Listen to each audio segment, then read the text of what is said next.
Hi అండి, అందరు ఎలా ఉన్నారు? నేను చాలా బాగున్నాను. ఈ రోజు మా ఇంటి రెసిపీ వచ్చేసి అల్లంకాయ ఊరగాయ పచ్చడి. ఫస్ట్ మామిడికాయ ముక్కలు 50 ఫ్రెష్ గా కొట్టు పెట్టుకోవాలండి, తుడిచి పెట్టుకోవాలి ముక్కలుగా.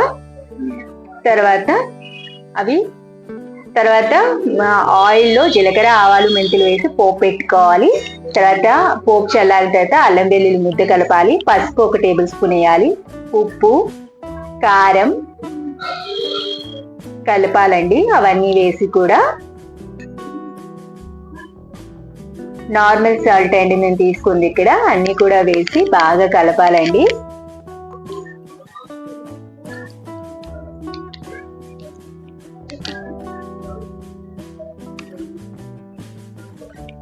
బాగా కలుపుకోవాలి. అవన్నీ వేసి బాగా కలపాలి.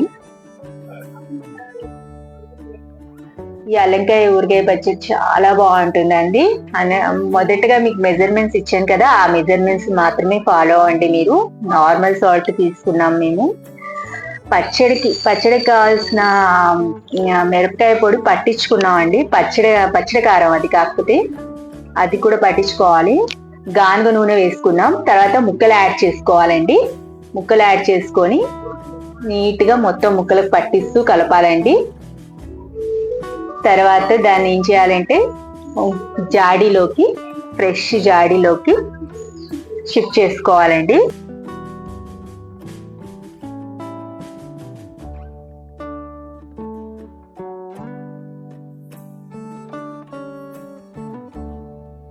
ఫ్రెష్ జాడీలోకి మొత్తం కంప్లీట్ గా షిఫ్ట్ చేసుకోవాలండి.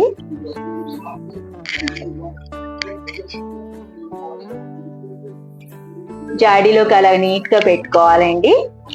తర్వాత ఒక 3 days కి మనం చూస్తే కనుక పచ్చడి మంచిగా ఊరుతుందండి.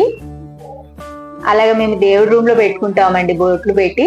ఇప్పుడు పచ్చడి పెట్టిన తర్వాత మిగిలిన గ్రేవీ ఉంటుంది కదా, దాంట్లో మొత్తం కూడా మనం అన్నం వేసి ఊడ్చుకుంటాం.